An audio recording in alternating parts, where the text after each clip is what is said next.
सभी का आपके अपने चैनल लक्ष्य तक पर अगर आप भी तैयारी कर रहे हैं होम गार्ड की तो यह क्लास आपके लिए इम्पोर्टेंट होने वाले है क्योंकि आज की क्लास यह हमारी पूरे तरीके से जीके जीएस पर आधारित होगी। इसमें हम पढ़ेंगे इतिहास, भूगोल, विज्ञान, संविधान, अर्थशास्त्र और जीके जीएस स्टैटिक जीके, यानी कि कुल मिलाकर आपके 100 नंबरों की तैयारी इस क्लास के द्वारा अब हम आपको डेली कराएंगे।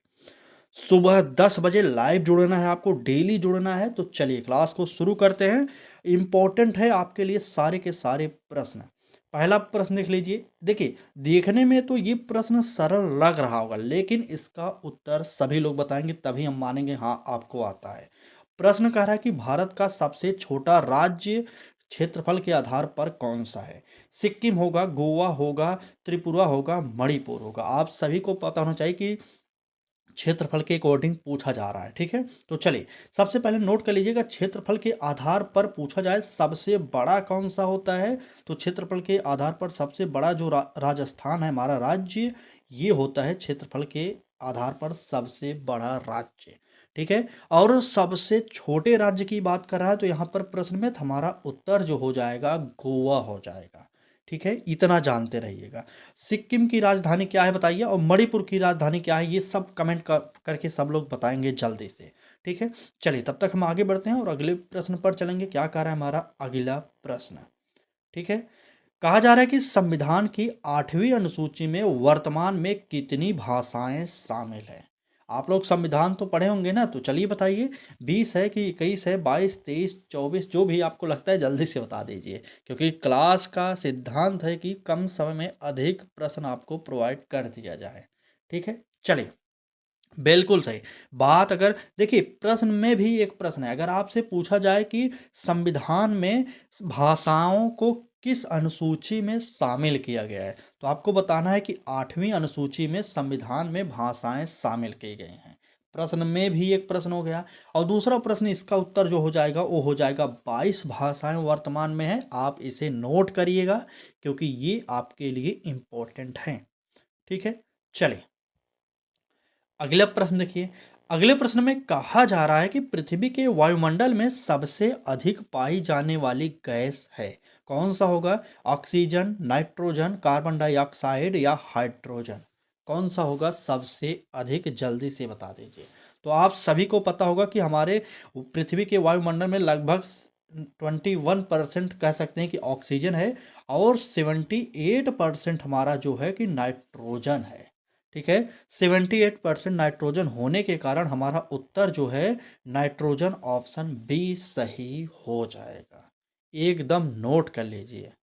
ठीक, चलिए आगे बढ़ते हैं। अगला प्रश्न देखिए क्या कह रहा है। कहा जा रहा है कि नीली क्रांति का संबंध किससे है। कृषि से, मत्स्य पालन से, दुग्ध उत्पादन से या सिंचाई से। सिंचाई से क्रांति तो होगी नहीं, आप जानते होंगे, तो जल्दी से बता दीजिए ए बी सी उत्तर कौन सा आपको सही लग रहा है। सभी लोग जल्दी से लाइव जुड़ेंगे, सब लोग जुड़ेंगे। चलिए बिल्कुल सही, एकदम सही उत्तर दे रहे हैं। बिल्कुल, अगर नीली क्रांति की बात किया जा रहा है तो यहाँ पर मत्स्य पालन की बात होगा। आपको पता होना चाहिए। इस प्रश्न का उत्तर हमारा बी ऑप्शन सही हो जाएगा। आगे बढ़ते हैं और देखते हैं अगला प्रश्न क्या कह रहा है। भारतीय रिजर्व बैंक की स्थापना कब हुई। आपको पता होना चाहिए कि हमारे देश के अंदर जितने भी बैंक हैं उनका जो संचालन मेन हेड क्वार्टर है वो भारतीय रिजर्व बैंक ही है। ठीक है, तो यहाँ पर पूछा जा रहा है कि भारतीय रिजर्व बैंक की स्थापना कब हुई थी। 1930 में हुई थी, 1935 में, 1947 में, 1950 में। चलिए बिल्कुल, आपको एक बात का पता होना चाहिए कि इसका राष्ट्रीयकरण कब किया गया था और इसकी स्थापना कब हुई थी। चलिए बताइए। स्थापना तो आज़ादी के पहले ही हो चुकी थी इसकी। कब हुई थी? 1935 में इसकी स्थापना हुई थी।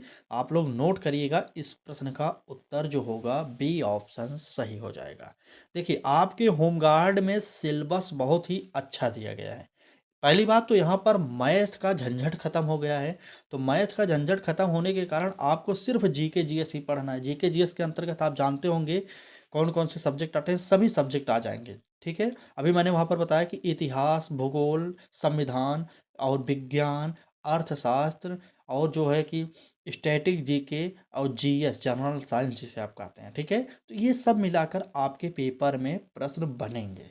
बहुत ही इम्पोर्टेंट है ये क्लास, ठीक। अगर आप यूपीपी की तैयारी करें तब भी ये क्लास काम आएगी, क्योंकि यहाँ पर यूपीपी वाले क्वेश्चन को भी कभी कभी शामिल कर दिया जाता है। आपको पता होगा कि यूपीपी में भी क्या है कि स्टैटिक जीके और जीएस पढ़ना पड़ेगा। आप सिलेबस देखे होंगे, आपका पेपर का डेट भी आ चुका है, ठीक है। तो आप लोग दोनों लोग पढ़ सकते हैं, इसे कोई टेंशन नहीं है, ठीक है। चलिए क्लास को आगे बढ़ाएंगे। अगला प्रश्न देखेंगे, भारत में योजना आयोग की जगह किस संस्था ने ली है? वित्त आयोग होगा, नीति आयोग होगा, योजना बोर्ड होगा, आर्थिक परिषद होगा।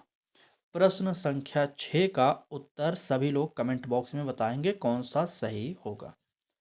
चलिए, बिल्कुल सही। यहाँ पर भारत में योजना आयोग की जगह किस संस्था ने ली थी? तो हमारा उत्तर जो हो जाएगा नीति आयोग हो जाएगा। हमारा सबसे बेस्ट उत्तर बी ऑप्शन हो जाएगा। योजना आयोग के स्थान पर आपको पता होगा कि हमारी वर्तमान सरकार ने नीति आयोग बना दिया। भाई साहब, ये लोग बस यही कर रहे हैं। आगे बढ़ते हैं और देखते हैं हमारा अगला प्रश्न क्या कर रहा है। अगले प्रश्न में कहा जा रहा है कि मानव शरीर की सबसे बड़ी ग्रंथि कौन सी है? अग्नाशय होगा, थायराइड होगा, यकृत होगा या पिट्यूटरी होगा? क्या होगा बताइए। सबसे बड़ी ग्रंथि की बात कर रहा है। अगर आपसे पूछा जाए कि सबसे छोटी हड्डी कौन सी होती है हमारे शरीर में, हड्डी नोट करिए, हड्डी सबसे छोटी, ठीक है। हड्डी सबसे छोटी तो वो हो जाएगा स्टेपीज, ठीक है। नोट करिए, यहाँ पर स्टेपीज सबसे छोटी हो जाएगा, ये हो जाएगा। अगर सबसे बड़ी पूछा जाए तो सबसे बड़ी हो जाएगा फीमर। सबसे बड़ी फीमर हड्डी होती है, हड्डी भी जानते रहिएगा, ठीक है। तो यहाँ पर सबसे बड़ी जो हड्डी फीमर होती है जांघ में पाई जाती है हमारे, और सबसे छोटी हड्डी जो होती है फीमर होती है, यह पाई जाती है हमारे कानों में, ये जान जाइए। और सबसे बड़ी ग्रंथि जो होगी हमारा यकृत होता है, जिसे आप इंग्लिश में लीवर भी कहते हैं। आप जानते होंगे कि काफ़ी ज़्यादा इस समय लीवर की प्रॉब्लम आ रही है हमारे भारत में, तो यहाँ पर यही यकृत हमारा खराब हो रहा है, ठीक है। चलिए आगे बढ़िए। अगले प्रश्न में कह रहा है कि हरित क्रांति के जनक कहलाते हैं। यहाँ पर ऑप्शन बहुत ही इंपॉर्टेंट दिए गए, ध्यान से। एम एस स्वामीनाथन, वर्मा समिति, सीवी रमन, नॉर्मन बोरलॉन्ग। आपको पता होना चाहिए, यहाँ पर किसी भी उपलक्ष्य में नहीं पूछा गया, इसलिए हमारा इस प्रश्न का जो उत्तर होना चाहिए था वह नॉर्मन बोरलॉन्ग होना चाहिए था। यहाँ पर एक चीज और नोट करिए, अगर विश्व में पूछा जाए, ठीक है, विश्व में पूछा जाए, विश्व में हरित क्रांति के जनक को पूछा जाए कौन है, तो वो हमारे नॉर्मन बोरलॉन्ग है। अगर यही चीज भारत के परिप्रेक्ष्य में पूछ लिया जाए, भारत के परिप्रेक्ष्य में हरित क्रांति के जनक कौन कहे जाते हैं, तो वो होते हैं एम एस स्वामीनाथन, ठीक है। तो यहाँ पर प्रश्न में कुछ नहीं दिया गया, ना तो विश्व के अकॉर्डिंग ना भारत के अकॉर्डिंग, इसलिए हम यहाँ पर नॉर्मन बोरलॉन्ग को सही कर देंगे, ठीक है। नोट करिएगा, एम एस स्वामीनाथन भारत में हरित क्रांति के जनक कहे जाते हैं, और नॉर्मन बोरलॉन्ग जो हैं ये विश्व में हरित क्रांति के जनक माने जाते हैं, ठीक। चलिए अगला प्रश्न देखिए, कह रहा है कि भारतीय राष्ट्रीय कांग्रेस की स्थापना किस वर्ष हुई थी? 1885 में, 1895 में, 1905 में, 1920 में। आपको पता होना चाहिए कि भारतीय राष्ट्रीय कांग्रेस की जो स्थापना हुई थी 1885 में बम्बई में हुई थी, ठीक। बम्बई में हुई थी 1885 में, ये आप जानते रहिएगा। आगे बढ़ते हैं। अगला प्रश्न देखिए क्या कह रहा है, ये तो आप जानते होंगे। सूर्य से पृथ्वी तक पहुंचने में लगभग कितना समय लगता है जो सूर्य का प्रकाश है? बताइए। 2 मिनट, 4 मिनट, 8 मिनट, 12 मिनट। ये तो आप सब जानते होंगे कि लगभग 8 मिनट का समय लगता है सूर्य का प्रकाश पृथ्वी पर पहुंचने के लिए, ठीक है। प्रश्न संख्या 10 का जिन्होंने भी सी ऑप्शन बताया बिल्कुल उन्हीं का सही हो जाएगा। चलिए बिल्कुल आगे आइए, अगला प्रश्न देखते हैं। कह रहा है कि भारत का पहला उपग्रह कौन सा था? आर्यभट्ट था, रोहिणी था, भास्कर था या इनसेट था? कौन सा था हमारा पहला उपग्रह? चलिए प्रश्न संख्या 11 का फटाक से कमेंट बॉक्स में बताइए। बिल्कुल आर्यभट्ट, आप लोगों को पता होना चाहिए कि आर्यभट्ट हमारे देश के कौन थे। चलिए बताइए कौन थे ये। यहाँ पर इस प्रश्न का उत्तर जो होगा ए ऑप्शन सही हो जाएगा। आगे आइए, अगला प्रश्न देखते हैं।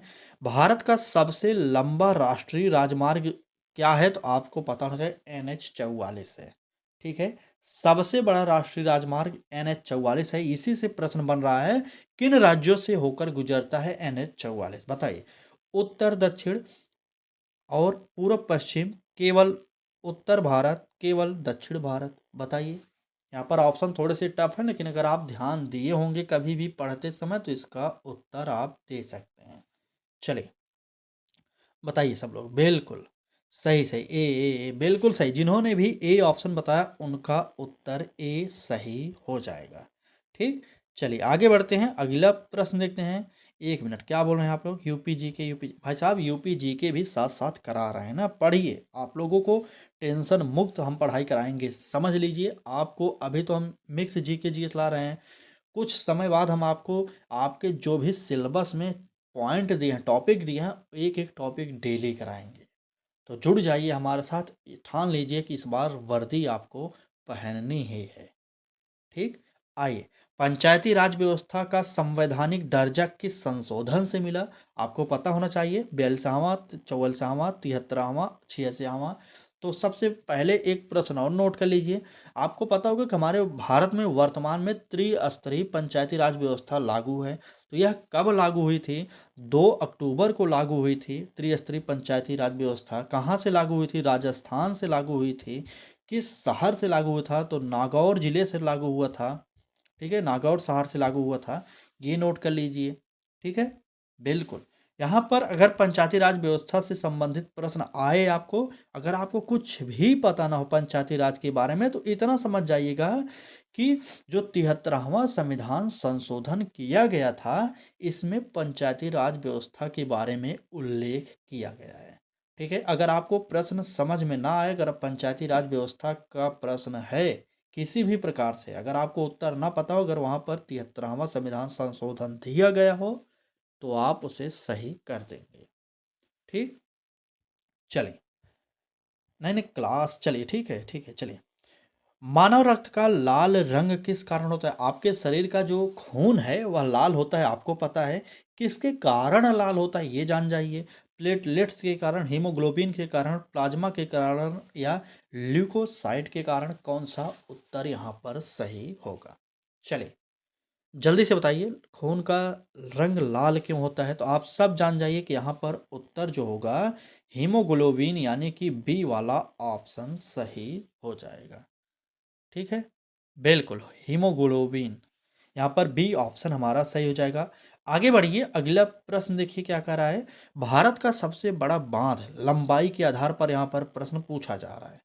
हीराकुंड होगा, भाखड़ा नांगल होगा, टिहरी होगा, सरदार सरोवर होगा? कौन सा हो जाएगा उत्तर, आप बताएंगे। चलिए, बिल्कुल, प्रश्न संख्या 15 का उत्तर हीराकुंड, भाखड़ा नांगल, ए बी। भाई साहब सब लोग मिक्स करके उत्तर दे रहे हैं। चलिए सही बताइए, लंबाई के आधार पर बताइए, मतलब कितनी लंबी है।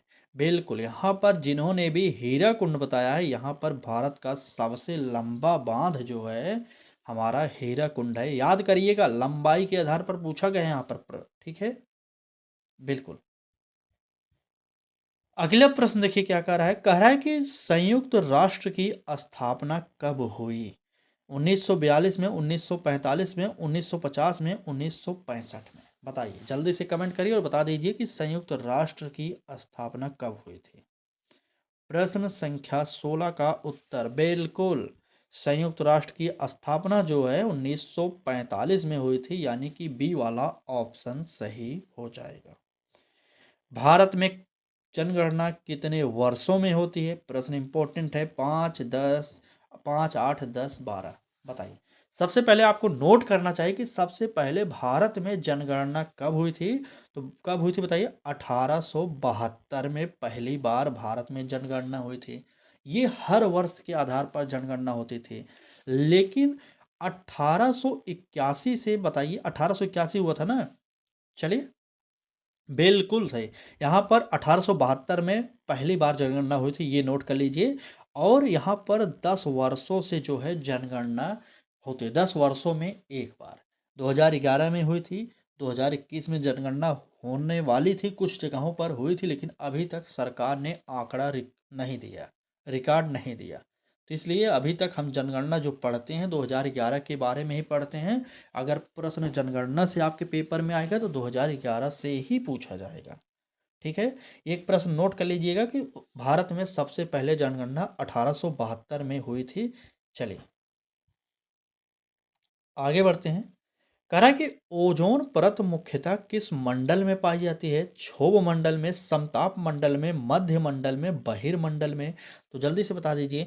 आपको एक प्रश्न और नोट करना चाहिए। जैसे बिजली चमकती है ना बादलों में, देखे होंगे बारिश होती है ना, आपको यहाँ से प्रश्न बनता है। कैसे बनेगा? मौसम संबंधी घटनाएं किस मंडल में घटित होती हैं? तो आपको उत्तर लगाना है यहाँ पर क्षोभ मंडल। नोट करिए। ठीक है। मौसम संबंधी जितनी भी घटनाएं होती हैं, बिजली चमकना, बारिश होना, ये सब जो होते हैं ये हमारे क्षोभ मंडल में ही घटित होते हैं। अगर ओजोन परत की बात कर रहा है कि मुख्यतः किस में पाई जाती है, किस मंडल में पाया जाता है, तो आपको पता होना चाहिए कि वह पाया जाता है समताप मंडल में। ठीक है। समताप मंडल में पाया जाता है। आपको एक प्रश्न यहाँ से और बनता है कि हवाई जहाज को किस मंडल में उड़ाया जाता है? तो आपको पता होना चाहिए कि समताप मंडल में ही जहाजों को उड़ाया जाता है। ठीक है। समताप मंडल का मतलब हो गया कि वहां पर समान ताप रहता है, वहां पर बारिश होना, आंधी आना, ये सब नहीं होता। ठीक है। इसलिए समताप मंडल में जहाजों को उड़ाया जाता है और वहीं पर भी हमारा वायुमंडल का जो ओजोन परत है वह भी पाया जाता है। ठीक। तो इस प्रश्न का उत्तर आप लोग नोट कर लीजिएगा, बी ऑप्शन हमारा सही हो जाएगा। चलिए आगे आइए। भारत का राष्ट्रीय जलीय जीव कौन सा है? तो इसको बताने की बात नहीं है, ये तो सब जानते हैं, हमारा डॉल्फिन होता है। प्रश्न संख्या 19 का जो है ए ऑप्शन सही हो जाएगा। चलिए बिल्कुल 30 प्रश्न कराएंगे, डेली आपको 30 प्रश्न कराया जाएगा जब तक आपका एग्जाम नज़दीक नहीं आएगा। जिस दिन नज़दीक एग्जाम आ जाएगा उस दिन हमारी क्लासेज की जो प्रश्नों की क्वेश्चन की संख्या है वह बढ़ा दी जाएगी।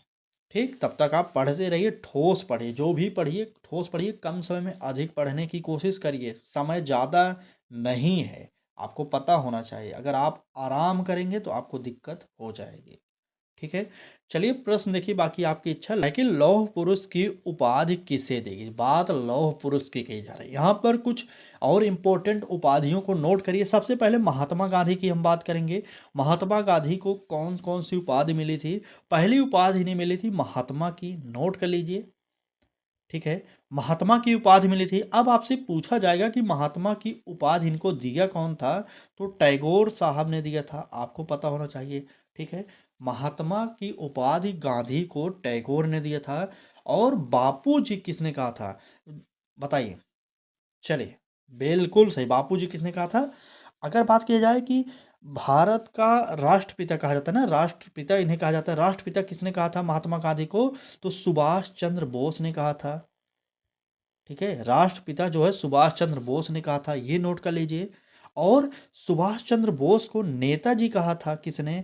तो नेताजी कहा था किसने, बताइए। बिल्कुल सही। चलिए अगर बात लौह पुरुष की जाए तो यहाँ पर उत्तर जो होगा, सरदार पटेल को लौह पुरुष की उपाधि दी गई थी। नोट कर लीजिए, इस प्रश्न का उत्तर सी वाला ऑप्शन सही हो जाएगा। आगे आइए। मानव शरीर में कितनी जोड़ियां पसलियों की होती हैं? 10, 11, 12, 13? कितनी जोड़ी होंगी ये आपको बताना है। प्रश्न संख्या 21 का उत्तर। चलिए बिल्कुल सी बिल्कुल सही। 12 जोड़ी पसलियां हमारे शरीर में पाई जाती हैं। हमारा उत्तर सी वाला ऑप्शन सही हो जाएगा।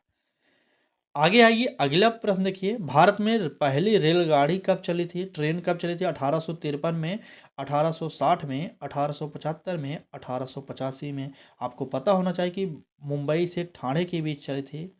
ठीक है। बम्बई से ठाणे, ठीक है, इसके बीच में चली थी ट्रेन पहली भारत की। कब चली थी बताइए जल्दी से। प्रश्न संख्या 22 का उत्तर बिल्कुल 1853 में पहली बार चली थी।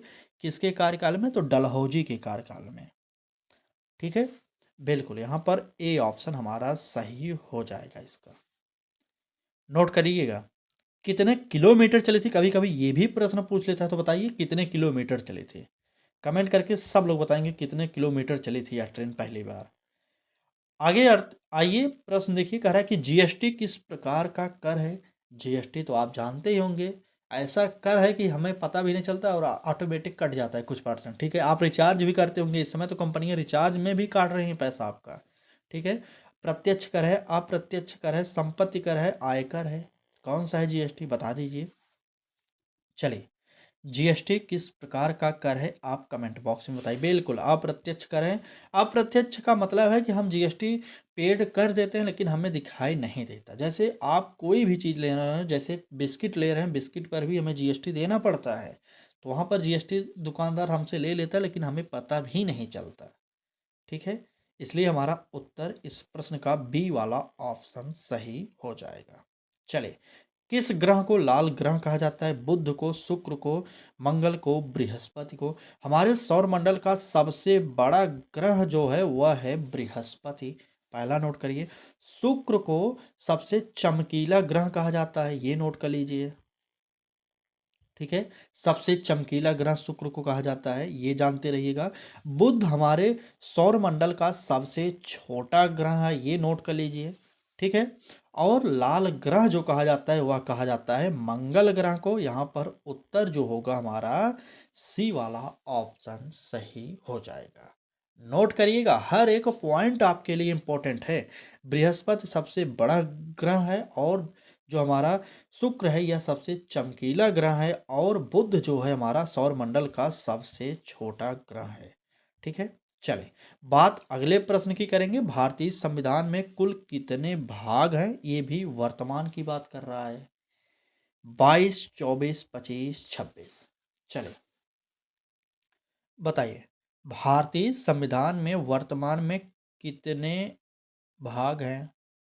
प्रश्न संख्या 25। बिल्कुल, यहाँ पर वर्तमान में भागों की संख्या तो 26 भाग बताया जा रहा है भाई साहब यहाँ पर। क्या ये सही है? बिल्कुल नहीं सही होना चाहिए था यार। चलिए फिलहाल 26 भाग, बिल्कुल। आगे आइए, आगे बढ़ते हैं, अगला प्रश्न देखते हैं। कह रहा है कि नहीं नहीं उसमें डी ही सही होगा, डी सही होगा। ठीक है, उसमें डी सही होगा। चलिए बात करेंगे अगले प्रश्न की। मानव मस्तिष्क का सबसे बड़ा भाग है, कौन सा भाग है?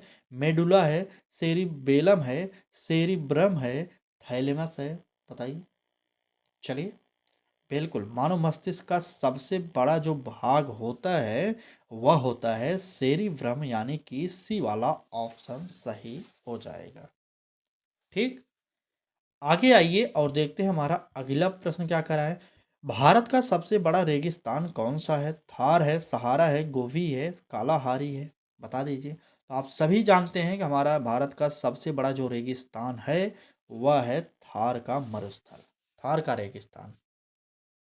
ठीक, बिल्कुल ए ऑप्शन सही कर लीजिए। आगे आइए अगला प्रश्न देखते हैं। सत्यमेव जयते कहाँ से लिया गया है? रामायण से, महाभारत से, उपनिषद से, गीता से? आप सुने होंगे ना सत्यमेव जयते, सत्य की हमेशा विजय होती। भाई साहब ये सिर्फ कहने की बात है आजकल। ठीक है, चलिए फिलहाल बताइए सत्यमेव जयते कहाँ से लिया गया है? प्रश्न संख्या 28 का। बिल्कुल उपनिषद से लिया गया है।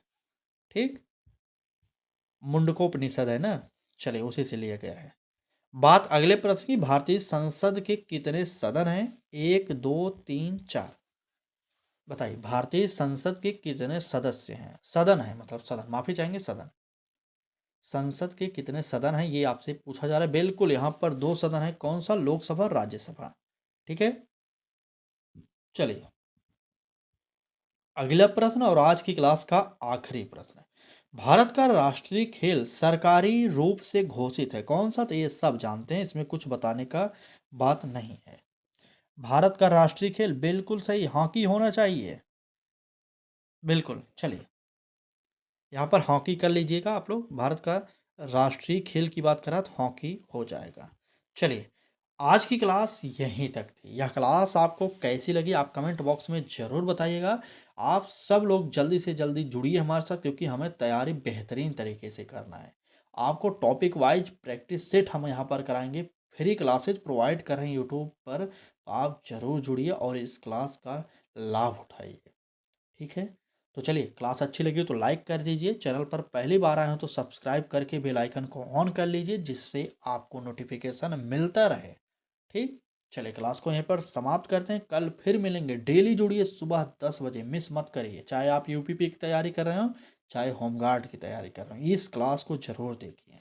यहाँ पर हम आपको सरल प्रश्न कराएँगे, मीडियम प्रश्न कराएँगे और बहुत कठिन प्रश्न भी कराएँगे। अभी स्टार्टिंग है तो थोड़ा-सा सब्र करिए। ठीक? चलिए क्लास को यहीं पर समाप्त करते हैं।